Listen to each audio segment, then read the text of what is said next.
Fuel queues are back in Abuja, the nation's capital, but tanker drivers have shelved their strike action after consultations with the NNPC. Federal government urges the United States to lend its weight to the call for a just global transition to zero emissions. Youth and Sports Ministry assures of transparency in the disbursement of Nigeria Youth Investment Fund. Gold prices slipped Tuesday after hitting a 7-week high on the back of mixed market outcome in Asia. This is Business Express on the network service of the NTA, and we are reaching you live from Abuja, the nation's capital. I am Liakatun Babatunde.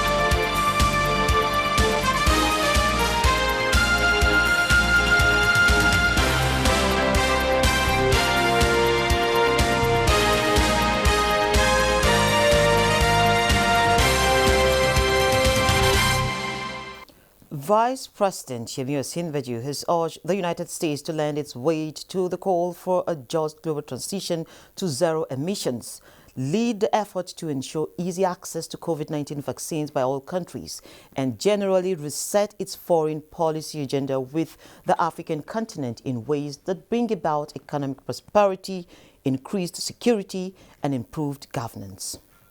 The theme, African-US re-engagement and new foreign policy agenda. Vice President Yemi Osinbajo says African countries have already made commitment towards implementing the Paris Climate Change Agreement target and indices and working towards achieving them.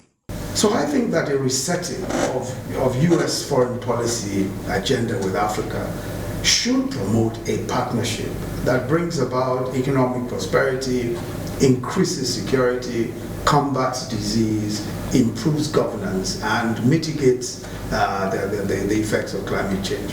The Vice President in recent times has been advocating for a just transition to net zero emissions, particularly calling on multilateral agencies and Western countries to stop the planned defunding of gas projects in developing countries. The United States, of course, is an acknowledged global leader in economic and military terms, as well as through its contributions to the norms that shape the global order. So I think that the U.S. could work with Africa.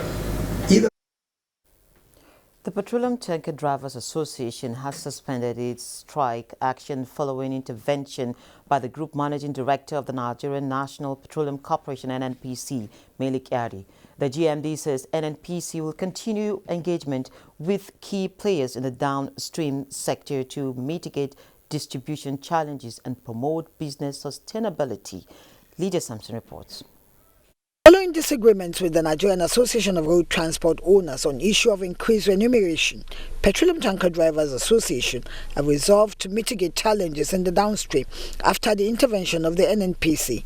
The GMD Melik Yari convened the interface with key players to nip the issue in the bud. We have given commitment to both NATO and PTD that we will resolve the underlying issues within a week and come back to the table so that we'll have a total closure around the dispute. Based on the commitment we have received from the Group Managing Director, we are going to ensure within the next 7 days that we are given that things will normalize and all necessary adjustments to their allowances will be discussed. Our action is hereby suspended until another 7 days, which was promised by the Group Managing Director, NNPC. After a prolonged closed-door meeting, they resolved to reconvene in 1 week for final resolution of the impasse. As the world continues the fight against COVID-19, imagine a scenario where a time for hand washing is included on the school timetable daily as schools open up in the nation. Olenka Ojo in this special report takes a look at the commitments of critical stakeholders in terms of safe school reopening. Well, now, the Federal Ministry of Education, the United Nations Children Education Fund, and the Nigeria Center for Disease Control met and developed the school readiness template, where what should be in place for schools to reopen was clearly stated. 1. Have hand-washing facilities. 2. Body temperature checks, maintenance of the highest level of hygiene, and ensure social/physical distancing in class sizes and meeting spaces. These key stakeholders in this auditorium are taking a critical look at the template as well as what works for them collectively, which is hinged on 4 pillars. For safety operations in school, for recovery of learning lost, for protection and well-being of children, and to ensure inclusiveness of every child. Known as an integrated approach to safe return to school, the template is derived from the school reopening guidelines.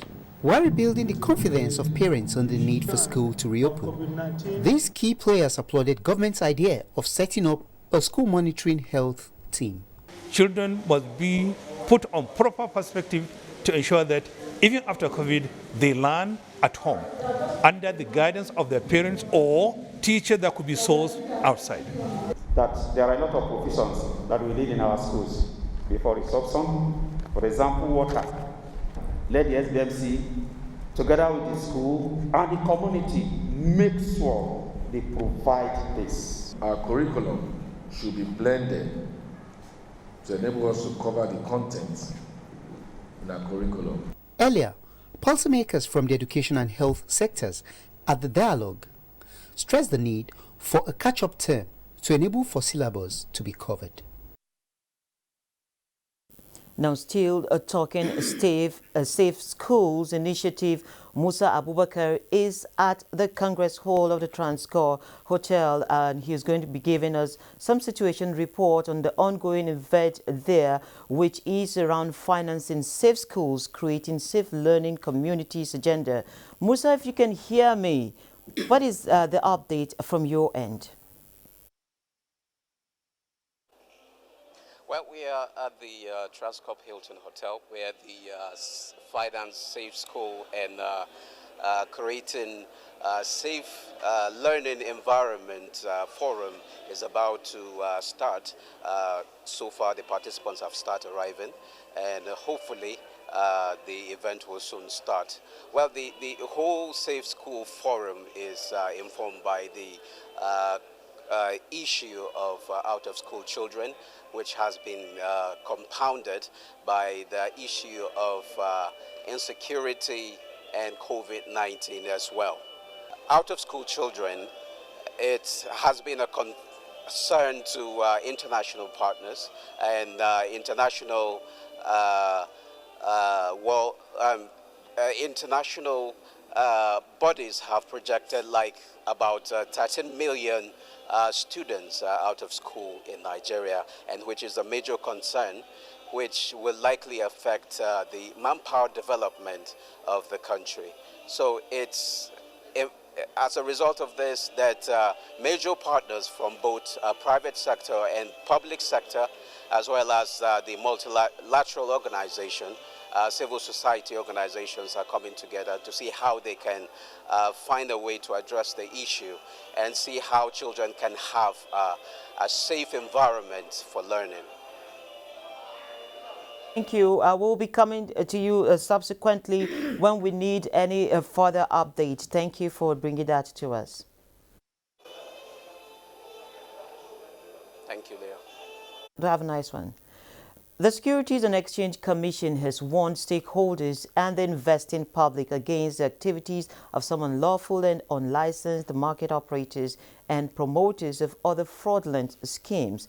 This was disclosed in a circular released by the market regulator to the investing public and capital market operators. In the circular, the investing public was advised against dealing with the 12 fraudulent Ponzi schemes operators and, of course, with their bogus investment and return claims. Consequently, the SEC advised the general public to refrain from investing in any scheme from those firms that have been listed and warned that anybody that invests in any unlicensed or unlawful scheme does so at their own peril. Now we're taking the discussion further and, of course, around the proliferation of the operation of unlawful and unlicensed investment schemes with promises of huge but unjustifiable returns on investment. And I have joining me the head of department monitoring of the SEC, Malam Adamu Sambo. That's the Adamu Sambo we have in NTA, I guess. Yeah. So you're it's welcome. A coincidence of name. Yeah, you're welcome. Thank you so much. This morning. Thank you so much. Yes. So these schemes, they've become a recurring decimal in the country. They just wouldn't go away. And one would be thinking, how are they still flourishing? Okay. To start with, maybe I will go into the history lane of this kind of scheme that are popularly called Ponzi scheme. And the most popular Ponzi scheme was the one that happened in around 1920 in the United States. The word Ponzi is actually the name of Charles Ponzi. And he is the most popular Ponzi scheme promoters in the United States, who was eventually arrested, the scheme, cancelled, and then he was prosecuted. And later on, he was repatriated because he was an Italian American. Then he was repatriated back to them. Notwithstanding that development, Ponzi scheme continued to flourish right from then till now. And by definition, if you look at what Ponzi schemes are, they are fraudulent investment scheme, whereby they use the money of the former, to pay the money of the latter. For instance, now, if you invest today, you put your money today, tomorrow, they will, anybody that put his own money tomorrow, they will pay the person that, invested today. So you find out that it's just a fraudulent scheme whereby they will collect money from, variant people. They don't invest. Whatever they are, they are giving you as a proceed is actually not a proceed. It is the money of the latter people that are paid those who put their money former. So if you put your money, today, the person that put his own money yesterday, your money will be used to pay him. So as it grows, it will reach a stage that we call a breaking point, that they cannot afford to sustain themselves because it's not, payment are not based on profit that were earned from the investments, but that whatever you see payment are made, they are monies of those who are paid today, they now will be used to pay those who, paid their own money yesterday. So do we have estimates of what this has cost Nigerians? Yes, I think based on the analysis and the research that has been done, so far about 170 billion have been lost by investors. And one will wonder why it is flourishing. As the name, the definition connotes, it is a fraudulent investment scheme. Therefore, the promoters are fraudulent in nature. And then they look for the gullible and the greedy who want to multiply their wealth within the shortest possible time. Somebody comes to and tells you that I will give you, 20% of your investment monthly. And then he will tell you that you don't have any risk to bear. You should be on the look and say, there is, under the investment balance, it is made up of two things, expected return and expected loss. Now, 170 billion is Yes. such a huge amount, Yes. for people to just lose away. Now, what sort of covering also do people lose when they participate in such schemes? Well, the covering they lose is that, one, the fact that the scheme promoters are not registered entities with the regulators, either with the Securities and Exchange Commission or with the central bank. And if you look at Section 38, subsection 1 of the Investment and Securities Act, it's clear that only registered entities are allowed to do investment activities. And Section 13, subsection 1 of Section 13A of the Investment and Securities Act also stated that the Commission had the powers to regulate all investment and securities business in the country.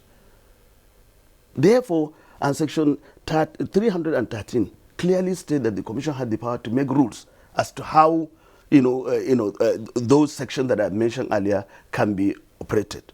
So anybody that is involved in this scheme is by implication not a registered entity, is not known to the regulators, and they are by best definition fraudulent people or entities. So how do people, the everyday people, how do they get to know this, as in just looking, how do they get to say this person is actually not regulated? Yeah, well, the issue there is that if you look at it's because of the fact that people, there is some level of ignorance on the part of people, first and foremost. Secondly, because of the ignorance, they don't investigate to find out whether these scheme promoters are actually registered entities with the regulators.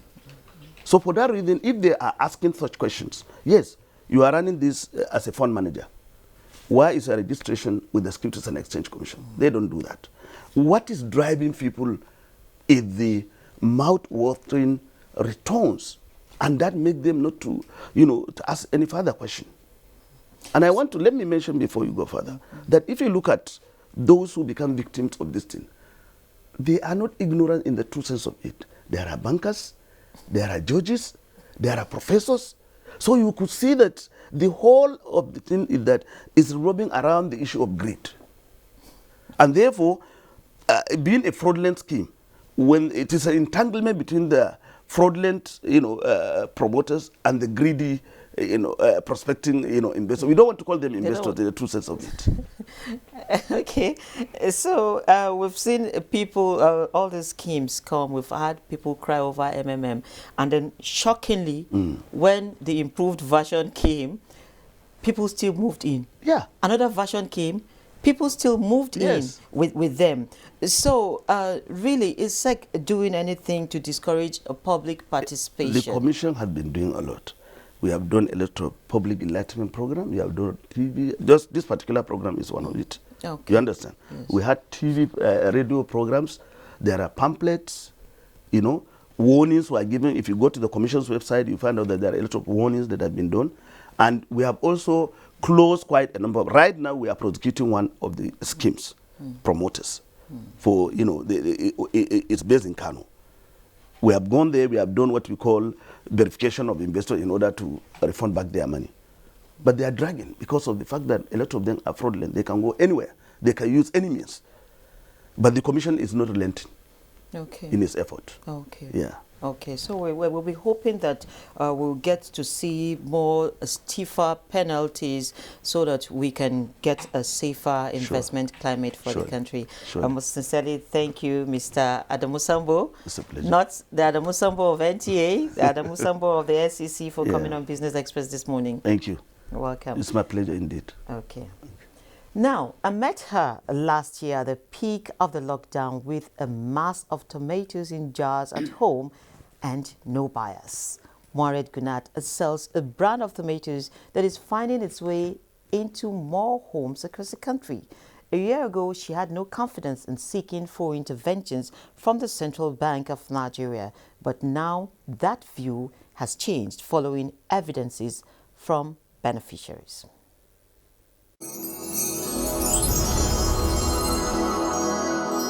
Surviving COVID-19 series is brought to you in partnership with the Central Bank of Nigeria.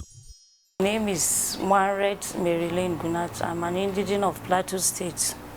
This is what I produce and sell. This is just stone pepper, as you can see. Tomato paste. It's tomato mixed with bell and chili pepper, already parboiled and ready to fry for your tasty meals. I was doing well, but during the lockdown, my sales dropped because there was no movement, and it wasn't easy for me at that period. because I had products on ground and I couldn't sell them. I was doing it for some years, like 2 years before I got the NAFDAC registration number. So it's now 5 years. I sell as far as Lagos, Port Harcourt, Onitsha, Calabar, and other states. So I've gotten people that will call to say they want to learn, and then some will call me to say they don't have light in their area. I should teach them so that they will not have problem when there is no tomato at all. The shelf life is 1 year. Without being refrigerated? Without being refrigerated, yes. Because as it is airtight. So it can stay up to 1 year. To apply for this 10 million loan, NISA loan, to enable me buy most of the equipment that will make it easy for me. I've done the 1 month training. My sales have really improved because the social media have really helped in advertising the product. So I get calls from different states.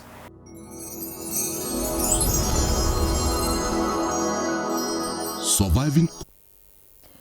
Gold prices slipped on Tuesday, and so let's take a quick journey to the commodities market.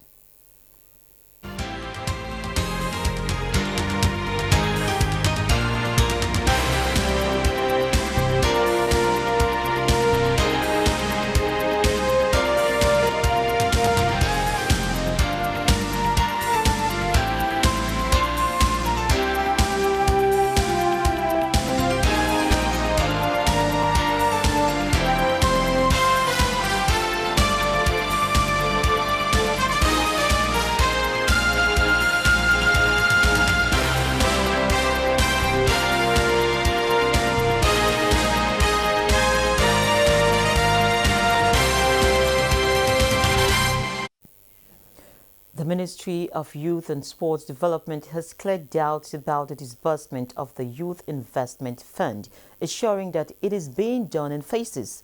A statement by the Director of Press of the ministry says it has been following with interest the reaction of some beneficiaries of the Nigerian Youth Investment Fund, NYIF, particularly those expressing disappointment at the 300,000 naira cap on disbursement under the first tranche of 12.5 billion naira. The statement adds that considering the number of applications received, there is a need to ensure spread and enable more beneficiaries to enjoy the facility.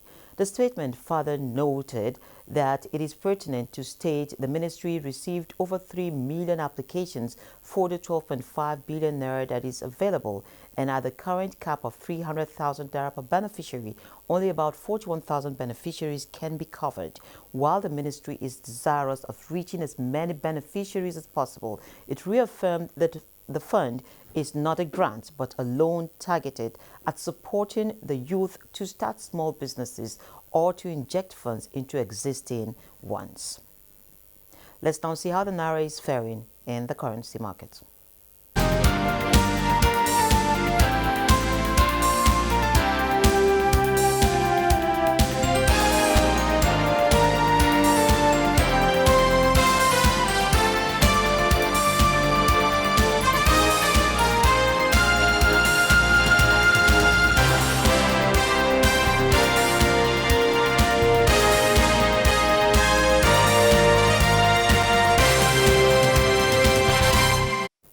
Japanese stocks are down 2% this morning. Let's join Boss Day Abel on a look at the global market.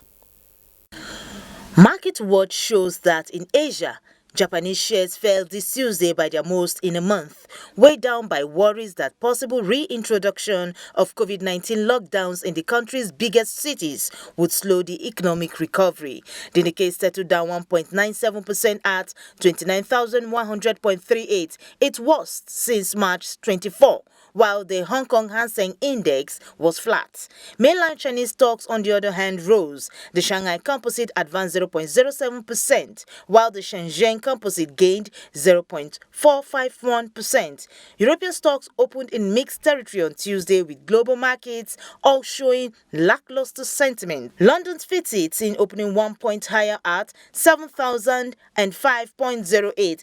Germany's DAX up 4 points, while CAC 40 of France is up 2 points. The S&P 500 was mostly lower Monday, with Microsoft, Amazon, and Nvidia also weighing on benchmark index. Analysts await results this week and next that will form the bulk of earnings season and hope that the market will pick up this Tuesday. Stocks in Africa started this week on a slightly positive note, despite resurgence in COVID-19 cases. The markets are yet to post numbers this Tuesday morning, but are expected to sustain momentum. Bossade Able, Business Express. And this is where we end this edition of the program. Remember to keep in touch with us, so do send in your comments, observations, and suggestions. Also be informed that all previous episodes are available on YouTube on the NTA's channel. You can also communicate with us on Twitter. The handle is NTA News Now. Don't forget to use the hashtag Business Express. Returns Wednesday at 3 p.m. I am Leah Katung Babatunde saying, do have a wonderful day ahead.